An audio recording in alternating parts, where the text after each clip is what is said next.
น้ำไหลแห้งพี่น้องกินน้ำไหลแห้งเลยมาถ่ายเบิ่งคือสีอาจเป็นธรรมชาติดีพี่น้องอันนี้สิเป็นวิวเทิร์นเนาะ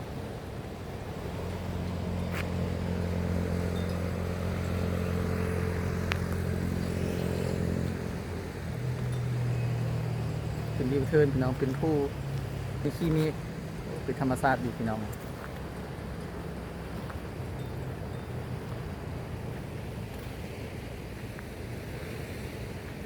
โอ้เนมไปงามอีหลีพี่น้อง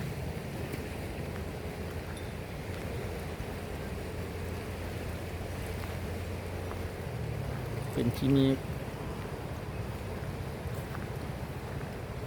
มีขี้เมฆพร้อม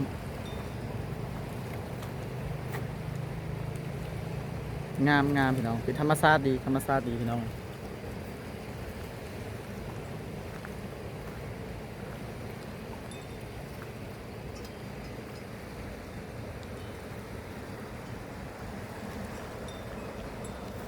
ก่อนอื่นกะสิบิถ่ายเบิ้งน้ำไหลแห้งครับพี่น้อง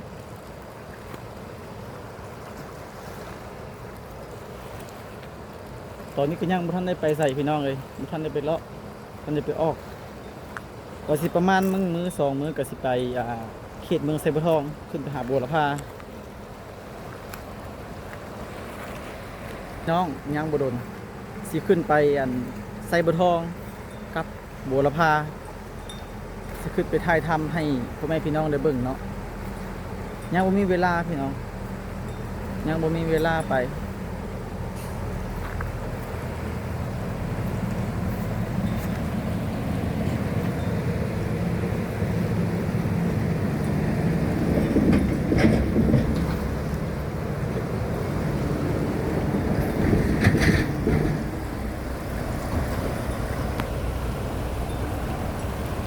แห้งอีหลีพี่น้องน้ำ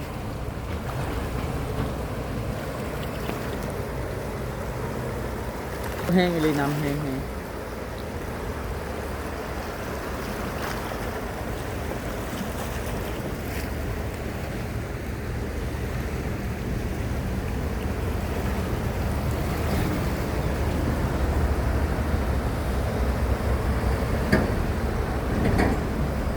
ส่วนนี้ก็สิเป็นฤดูฝนได้พี่น้องเลยโอ้รถกระหลายพี่น้อง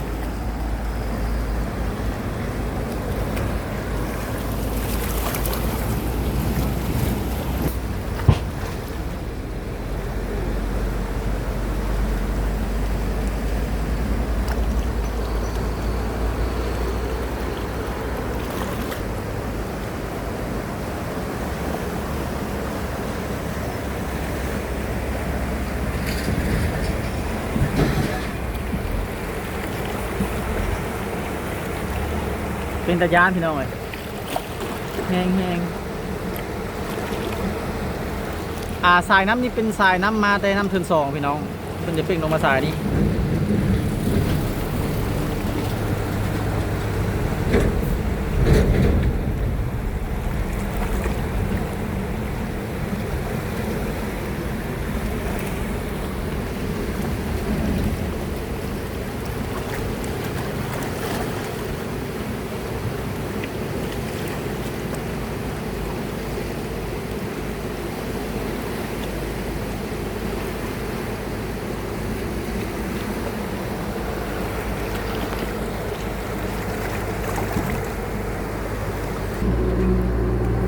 กลับบ้านกลับเมืองนากายเจาะเมืองนากายสิกลับไปประมาณ2-3 วันสิขึ้นไปไซบัวทองครับบัวละพาพี่น้องสิไปถ่ายทำวิถีชีวิตของพ่อแม่ประชาชนอยู่แถวเขตนั่นพี่น้อง